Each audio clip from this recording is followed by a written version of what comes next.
मेरा नाम मोहनलाल है। आज मैं एक चीफ पोस्टमास्टर हूं, लेकिन इस मुकाम तक पहुंचने की मेरी कहानी बहुत ही डरावनी और अनजाने खौफ से भरी हुई है। बात 15 साल पुरानी है, जब मेरी पहली पोस्टिंग पश्चिम बंगाल के दूरदराज के इलाके में हुई थी। एक छोटे से कस्बे से मेरा तबादला दार्जिलिंग के पास एक पहाड़ी इलाके में कर दिया गया था। पोस्ट ऑफिस एक पुराने खस्ताहाल मकान में बना हुआ था और वहां काम करने के लिए केवल 2 ही कर्मचारी थे, मैं और मेरा सहायक रमेश। यह इलाका अपने घने जंगलों, सुनसान सड़कों और ठंडे मौसम के लिए जाना जाता था। हर शाम धुंध और कोहरे से ढका होता, जिससे सारा वातावरण रहस्यमय और भयानक महसूस होता था। मैंने यहां आने से पहले बहुत सी डरावनी कहानियां सुनी थी, लेकिन मुझे इन बातों पर यकीन नहीं था। मेरे काम के पहले महीने में एक दिन मुझे एक मनीडर की डिलीवरी करने का निर्देश मिला। यह मनीडर काफी भारी रकम का था, 20,000 रुपए। पता था राजनिवास, चंदनग्राम हिल्स, पहाड़ी के ऊपर का घर।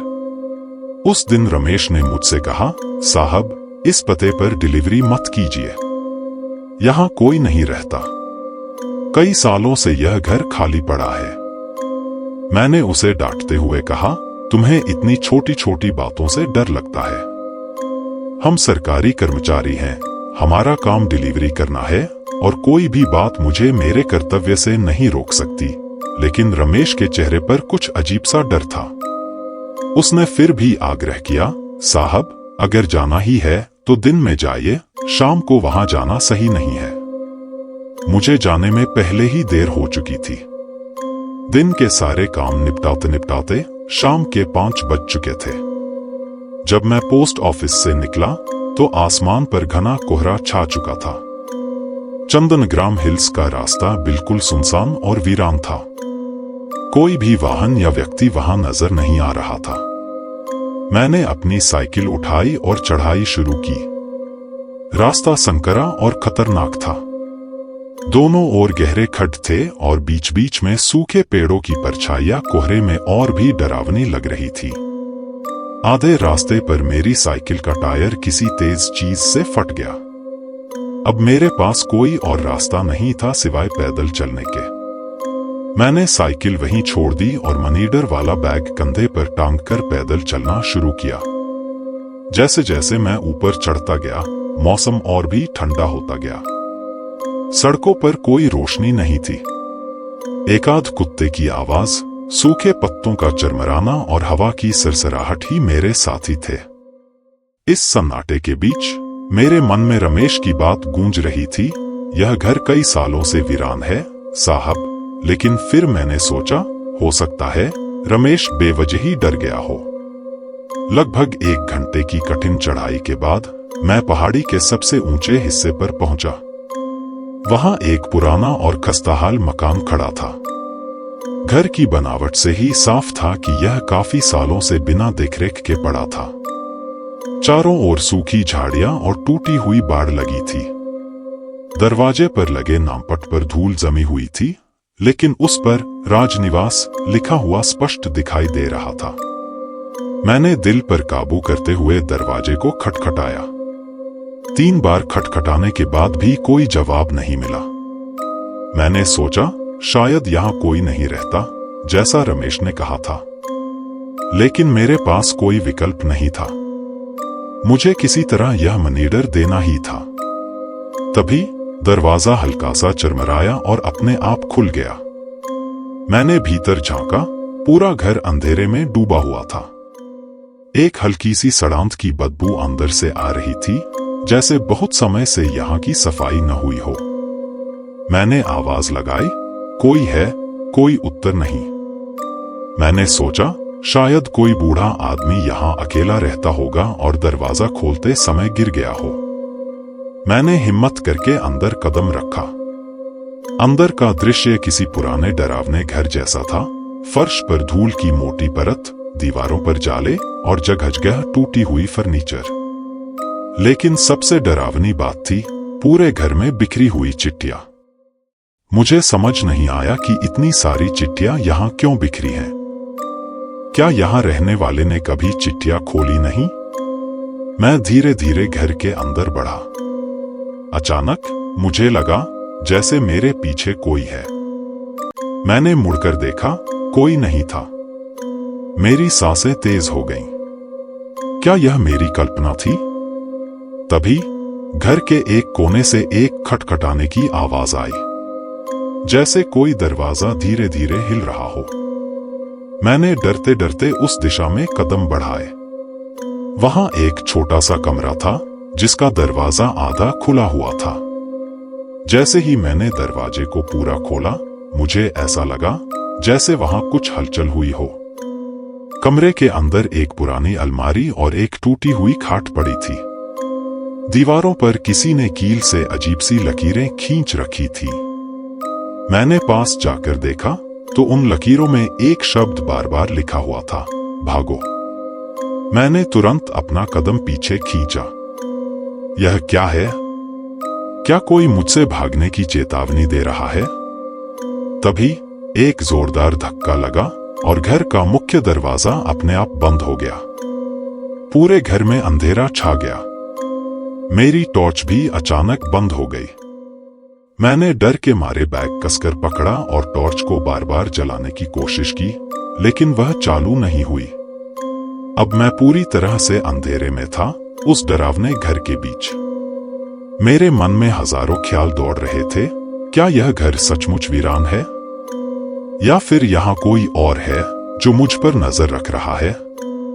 अब मेरे पास कोई और विकल्प नहीं था। मुझे किसी भी हालत में इस घर से बाहर निकलना था। मैंने दरवाजे की ओर दौड़ लगाई, लेकिन दरवाजा जाम हो चुका था। मैंने पूरी ताकत से धक्का दिया, लेकिन वह नहीं खुला। तभी मुझे लगा जैसे मेरे पीछे कोई खड़ा है। मेरी रीढ़ की हड्डी तक सिहरन दौड़ गई। मैंने हिम्मत जुटाकर पीछे मुड़कर देखा, कोई नहीं था। मैंने उस अंधेरे और सन्नाटे से भरे कमरे में खुद को घिरा पाया। हर एक चीज मेरे खिलाफ जाती हुई लग रही थी। दरवाजे का बंद होना और मेरी टॉर्च का अचानक बंद हो जाना, यह सब महज इत्तेफाक नहीं हो सकता। उस क्षण मैंने पहली बार महसूस किया कि रमेश की चेतावनी सही थी। मैं किसी बेहद खतरनाक परिस्थिति में फंस चुका था, लेकिन अब मेरे पास कोई और रास्ता नहीं था। मुझे इस घर से बाहर निकलने के लिए कुछ करना ही था। मैंने अंधेरे में धीरे धीरे कदम बढ़ाना शुरू किया।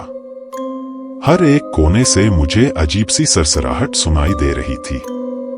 कभी ऐसा लगता जैसे किसी के पैरों की आहट है, और कभी जैसे कोई हल्की सी सिसकारी ले रहा हो। मेरे दिमाग में लगातार रमेश की वह बात गूंज रही थी, साहब, यह घर वीरान नहीं है। यहाँ कुछ है जो किसी को चैन से रहने नहीं देता। मैंने अपनी सांसों को काबू में रखने की कोशिश की, लेकिन मेरा दिल जोर जोर से धड़क रहा था। तभी मैंने देखा कि घर के एक कोने से हल्की सी रोशनी आ रही है। मैंने धीरे धीरे उस दिशा में कदम बढ़ाए। यह एक छोटी सी स्टडी रूम थी, जहां एक पुराना लालटेन हल्का सा जल रहा था। कमरे के बीचों बीच एक कुर्सी रखी थी और उसके सामने एक बड़ा सा लकड़ी का डेस्क था। उस डेस्क पर एक पुरानी मटमैली डायरी रखी थी। मैंने हाथ बढ़ाकर उस डायरी को उठाया। उसके पन्ने पीले हो चुके थे, जैसे वह वर्षों से यहां पड़ी हो। मैंने पहला पन्ना खोला। उसमें बड़े बड़े अक्षरों में लिखा था, यह घर मेरी कब्र है। अगर कोई यह पढ़ रहा है तो मेरी बात सुनो, यहां से भाग जाओ जब तक जिंदा हो। मेरे हाथ कांपने लगे। यह डायरी किसकी थी और वह क्या कहना चाहता था? मैंने जल्दी जल्दी पन्ने पलटे। हर पन्ने पर एक ही शब्द लिखा हुआ था, डरो। मैंने डायरी वहीं छोड़ दी और दौड़कर दरवाजे की ओर बढ़ा। लेकिन जैसे ही मैं मुड़ा, मुझे ऐसा लगा जैसे किसी ने मेरा कंधा पकड़ लिया हो। मेरी सांस अटक गई। मैंने तेजी से पीछे मुड़कर देखा, कोई नहीं था। तभी मुझे ऊपर की मंजिल से किसी के हंसने की हल्की सी आवाज सुनाई दी। यह एक महिला की हंसी थी, लेकिन बेहद डरावनी और कर्कश। मेरी रीढ़ की हड्डी तक सिहरन दौड़ गई। उस पल मुझे समझ में आ गया कि मैं यहां अकेला नहीं हूं। मैंने डरते डरते सीढ़ियों की ओर देखा। मुझे पता था मुझे ऊपर नहीं जाना चाहिए, लेकिन यह भी समझ में नहीं आ रहा था कि मैं कहां जाऊं। दरवाजे जाम थे, खिड़कियों में मोटी लोहे की ग्रिल लगी थी। मैंने हिम्मत जुटाई और सीढ़ियों पर पहला कदम रखा। जैसे जैसे मैं ऊपर चढ़ता गया, हंसी की आवाज और तेज होती गई। हर कदम के साथ वह हंसी मेरे दिल को बेधने लगी। जब मैं ऊपर पहुंचा तो देखा कि एक कमरा आधा खुला हुआ है और अंदर से हल्की सी रोशनी आ रही है। मैंने दरवाजे को हल्का सा धक्का दिया और अंदर झांका। कमरे के बीचों बीच एक बूढ़ी महिला सफेद साड़ी में एक पुराने झूले पर बैठी थी। उसकी पीठ मेरी ओर थी। झूला धीरे धीरे हिल रहा था और वह बड़बड़ा रही थी, तुम यहां क्यों आए? तुम्हें यहां नहीं आना चाहिए था। अब कोई तुम्हें बचा नहीं सकता। मैंने डरते डरते कहा, मां, मैं सिर्फ मनी ऑर्डर देने आया हूं। कृपया मुझे जाने दे। उसने झूले को रोक दिया। एक पल के लिए सन्नाटा छा गया। फिर उसने अपनी गर्दन घुमाई, लेकिन यह एक सामान्य गर्दन नहीं थी। उसकी गर्दन इतनी मुड़ी हुई थी जैसे किसी ने उसे बलपूर्वक तोड़ा हो। उसकी आंखें सफेद थीं, होठों पर खून के धब्बे और चेहरे पर एक कुटिल मुस्कान थी। मैंने डर के मारे अपनी आंखें बंद कर लीं और जोर से चिल्लाया, मुझे छोड़ दो, मुझे जाने दो। मैंने पूरा जोर लगाकर दौड़ने की कोशिश की, लेकिन जैसे ही मैं मुड़ा, दरवाजे की ओर बढ़ने वाला रास्ता गायब हो गया। वहां एक बड़ी ठंडी दीवार खड़ी थी। मुझे कुछ समझ में नहीं आ रहा था। मैं पूरी तरह से फंस चुका था। मैंने जोर जोर से चीखना शुरू किया, कृपया कोई तो हो, मुझे बचाओ। तभी घर के कोने कोने से कदमों की आहट सुनाई देने लगी, जैसे बहुत सारे लोग एक साथ चल रहे हों। मैंने चारों ओर देखा, काले साए हर कोने से मेरी ओर बढ़ रहे थे। उनकी आंखें चमक रही थीं। मुझे कुछ भी साफ नहीं दिख रहा था, बस धुंधले साए जो धीरे धीरे मेरे करीब आ रहे थे। उस पल मेरी हिम्मत पूरी तरह से टूट चुकी थी। मैंने जोर से अपने बैग को फेंका और पीछे की खिड़की की ओर दौड़ लगाई। खिड़की बंद थी, लेकिन मैंने पूरी ताकत से उसे तोड़ने की कोशिश की। कांच के टुकड़े मेरे हाथों में चुभ गए, खून बहने लगा, लेकिन मैंने हार नहीं मानी। अंततः खिड़की का एक छोटा सा हिस्सा टूट गया। मैंने किसी तरह से अपने आप को खींचकर बाहर निकाला। बाहर का ठंडा हवा मेरे चेहरे पर लगी और मैंने पूरी ताकत से उस घर से दूर भागना शुरू कर दिया। जब मैं किसी तरह से वापस पोस्ट ऑफिस पहुंचा तो रमेश ने मुझे देखकर चौंक गया। मेरी हालत खराब थी, मेरे कपड़े फटे हुए थे, हाथों से खून बह रहा था और मेरा चेहरा पीला पड़ चुका था। मैंने लड़खड़ाते हुए कहा, तुरंत मुझे यहां से ट्रांसफर करवा दो। मैं इस जगह पर एक और दिन भी नहीं रुक सकता। रमेश ने बिना कुछ कहे मेरे घावों पर पट्टी बांधी। मैंने तुरंत पोस्टमास्टर को एक आवेदन लिखा और जल्द ही मेरा ट्रांसफर दूसरे शहर में हो गया। आज जब भी मैं उस घटना को याद करता हूं तो मेरे शरीर में एक सिहरन दौड़ जाती है। उस दिन मैंने असल में देखा कि डर किसे कहते हैं। मैं जानता हूं, जो कुछ भी मैंने देखा वह केवल मेरी कल्पना नहीं थी। वह जगह, वह घर, सचमुच कुछ ऐसा छुपा था जिसे समझना हमारे बस की बात नहीं। अब जब भी कोई नए पोस्टमैन को वहां भेजा जाता है तो मैं बस एक ही सलाह देता हूं, चंदनग्राम हिल्स के राजनिवास में कभी डिलीवरी मत करना। वहां जाना मतलब अपनी जान को जोखिम में डालना। क्या वह बूढ़ी महिला सचमुच थी या सिर्फ मेरे दिमाग की उपज? मैं आज तक यह नहीं समझ पाया। लेकिन एक बात तो तय है, मैं कभी भी उस घर के करीब भी नहीं जाऊंगा।